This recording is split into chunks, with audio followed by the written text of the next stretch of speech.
कौवा और चिड़िया की कहानी। जंगल में एक पेड़ पर चिड़िया का एक घोंसला था। एक नन्ही चिड़िया उसमें रहती थी। एक दिन कहीं से एक कौवा उड़ता हुआ आया और चिड़िया के घोंसले के पास बैठ गया। उसने चिड़िया से प्रेम की बातें की और दोनों में मित्रता हो गई। उस दिन के बाद से कौवा रोज चिड़िया से मिलने आने लगा। दोनों ढेर सारी बातें करते और एक दूसरे के साथ समय बिताते। एक दिन कौवा और चिड़िया भोजन की खोज में निकले। उड़ते उड़ते वे एक गांव में पहुंचे। वहां एक घर के आंगन में चटाई पर लाल मिर्च सूख रही थी। जब कौवे की दृष्टि लाल मिर्च पर पड़ी तो वह चिड़िया से बोला, देखो देखो लाल मिर्च। दोनों नीचे चटाई के पास आकर बैठ गए। चिड़िया बोली, चलो एक बार कोशिश देखें कौन ज्यादा लाल मिर्च खाता है। कौवा बोले, ठीक है, लेकिन जो जीता वो दूसरे को खा जाएगा।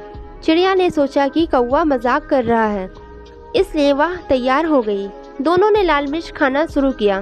चिड़िया ईमानदारी के साथ मिर्च खा रही थी, लेकिन कौवा चिड़िया से नजर बचाकर बेईमानी करने लगा। वह कुछ मिर्च तो खाता, लेकिन कुछ चटाई के नीचे छुपा देता। इस बेईमानी के कौवा जीत गया। जीत की खुशी में वह चिल्लाया, मैं जीत गया, मैं जीत गया, अब मैं तुम्हें खाऊंगा। कौवे की बात सुनकर चिड़िया बहुत दुखी हुई। वह तो कौवे को अपना मित्र समझती थी, लेकिन कौवे ने अपना असली रंग दिखा दिया था। कौवा चिड़िया को खाने के लिए उतावला होने लगा। तब चिड़िया बोली, ठीक है, तुम मुझे खा सकते हो, लेकिन मुझे खाने से पहले अपनी चोंच धोकर आओ। पता नहीं तुम क्या क्या खाते हो और तुम्हारी चोंच बहुत गंदी रहती है।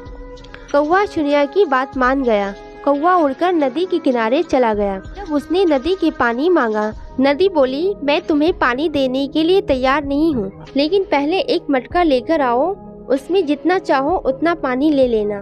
कौवा उड़ता हुआ कुम्हार के पास गया और उसकी मटकी बनाने को कहा। कुम्हार बोला, मैं तुम्हारे लिए मटका नहीं बनाऊंगा, अभी मेरे पास मिट्टी नहीं है, मुझे थोड़ी मिट्टी ला कर दो। वह उड़ता हुआ खेत में पहुंचा और अपनी चोंच से मिट्टी खोदने लगा। तब धरती उससे बोली, पूरी दुनिया जानती है कि तुम कूड़ा और गंदगी खाते हो, इसलिए मैं तुम्हें अनुमति नहीं दूंगी कि तुम मेरी मिट्टी पर अपनी चोंच मारो। इसलिए यदि तुम्हें मिट्टी चाहिए तो कुदाल लेकर आओ। कौवा लोहार के पास गया और उससे बोला, मुझे एक कुदाल बनाकर दो। लोहार बोला, यदि तुम्हें कुदाल चाहिए तो मुझे आग लाकर देना होगा।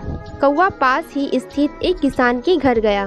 वहाँ किसान की पत्नी खाना बना रही थी। कौवा उससे बोला, मुझे आग चाहिए। किसान की पत्नी ने चूल्हे में जलती हुई एक लकड़ी निकालकर कौवे की चोंच पर रख दी। आग की लपट उसने पंखों तक पहुँच गई और कुछ ही देर में कौवा जलकर भस्म हो गया।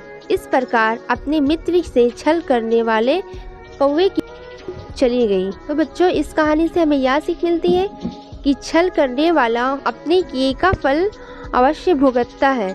छल करने वाला कभी नहीं जीतता है और जीतने वाला कभी छल नहीं करता। Thank you.